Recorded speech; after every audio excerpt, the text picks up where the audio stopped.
கள்ளக்குறிச்சி மருத்துவமனைக்கு எதிர்க்கட்சித் தலைவர் எடப்பாடி பழனிசாமி வருகை தந்திருக்கிறார். அந்த காட்சிகளை நாம் பார்த்துக் கொண்டிருக்கிறோம்.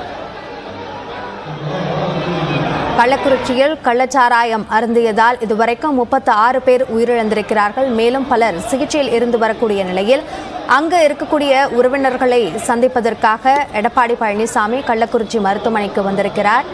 சேலம், கள்ளக்குறிச்சி, புதுச்சேரி ஆகிய மருத்துவமனைகளில் இந்த கள்ளச்சாராயம் அருந்தி பாதிக்கப்பட்டவர்கள் அனுமதிக்கப்பட்டிருக்கிறார்கள். ஏற்கனவே மொத்தமாக 109 பேர் அனுமதிக்கப்பட்டிருந்த நிலையில் அதில் 36 பேர் உயிரிழந்திருந்தார்கள்.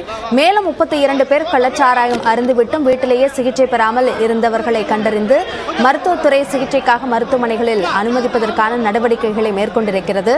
இதற்கிடையில் பாதிக்கப்பட்டவர்களை சந்திப்பதற்காக எதிர்க்கட்சித் தலைவரும் அதிமுக பொதுச் செயலாளருமான எடப்பாடி பழனிசாமி கள்ளக்குறிச்சி அரசு மருத்துவமனைக்கு வந்திருக்கிறார். அந்த காட்சிகளை பார்க்கிறோம்.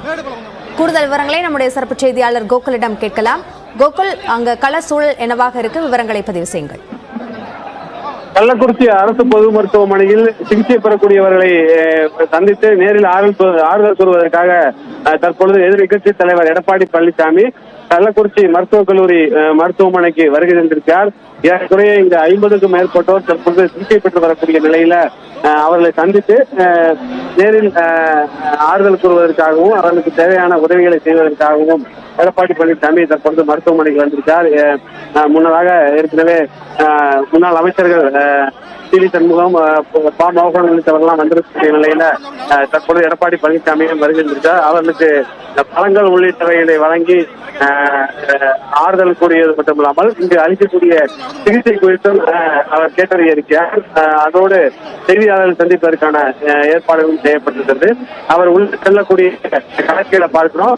மற்ற யாரும் உள்ளே வர வேண்டாம் என்றும், குறிப்பாக அவரும் முன்னாள் சுகாதாரத்துறை அமைச்சர் விஜயபாஸ்கரும் எடப்பாடி பழனிசாமியோடு செல்லக்கூடிய அந்த காட்சி பார்க்கிறோம்.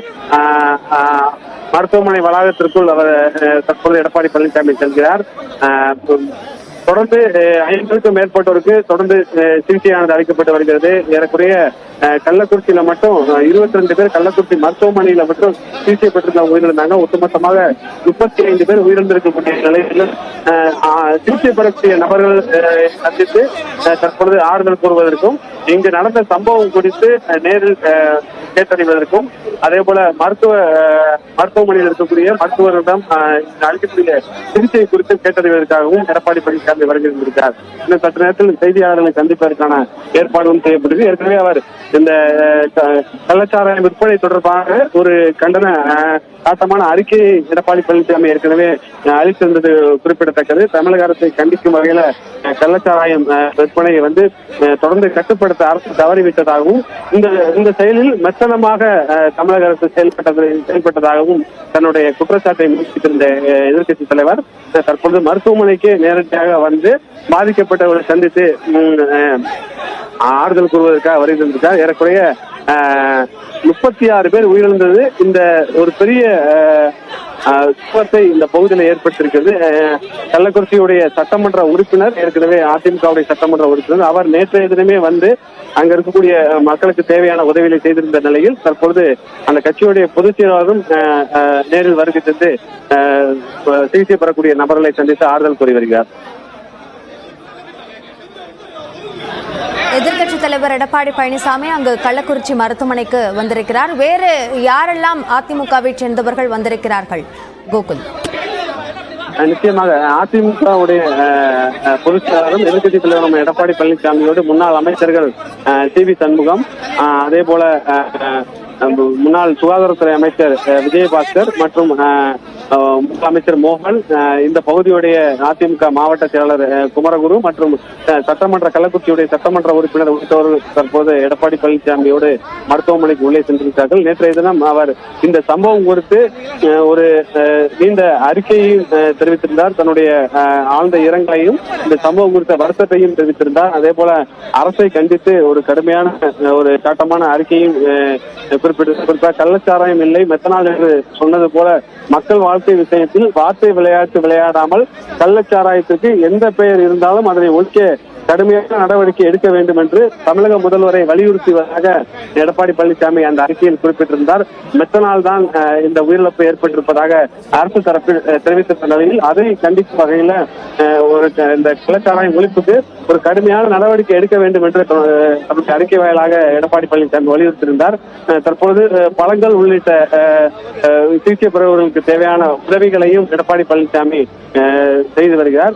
இங்க இருக்கக்கூடிய மருத்துவர்களோடு இங்கு அளிக்கக்கூடிய சிகிச்சை பெற்றும் அதே போல எந்தெந்த பகுதியிலிருந்து இந்த பாதிப்பு அடைந்ததோ அந்த பகுதியைச் சேர்ந்த கட்சியோட நிர்வாகிகளை சந்தித்தும் இந்த சம்பவம் குறித்து நேரடியாக எடப்பாடி பழனிசாமி கேட்டிருக்கிறார்.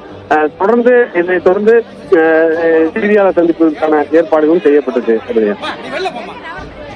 கள்ளக்குறிச்சி மருத்துவமனைக்கு எதிர்க்கட்சித் தலைவர் எடப்பாடி பழனிசாமி வந்திருக்கிறார். அங்கு பாதிக்கப்பட்டவர்களை சந்தித்து அவர் ஆறுதல் சொல்லக்கூடிய அந்த காட்சிகளை நாம் பார்க்கிறோம். தற்பொழுது அங்கு பாதிக்கப்பட்டு சிகிச்சை பெற்று வரக்கூடியவரை எடப்பாடி பழனிசாமி சந்தித்து அது சார்ந்த கேள்விகளை முன்வைத்து வருகிறார். அவரிடம் என்ன பிரச்சனை, என்ன பாதிப்பு என்பது குறித்த விஷயங்களை கேட்டறிந்து வருகிறார் என்பதையும் பார்க்க முடிகிறது. மருத்துவர்கள் அவருக்கான விளக்கங்களை கொடுத்து கொண்டிருக்கிறார் என்பதையும் காட்சிகளில் பார்க்க முடிகிறது. தொடர்ந்து கோகுல் பாங்க எவ்வளவு பேர் சிகிச்சை பெற்று வருகிறார்கள், அனைவரையும் அவர் சந்திப்பதற்கான வாய்ப்பு இருக்கிறதா, அது குறித்த விவரங்களை பதிவு செய்யும். தொடர்ந்து பேசலாம் கோகுல் ஒரு சிறிய இடைவேளைக்கு பிறகு.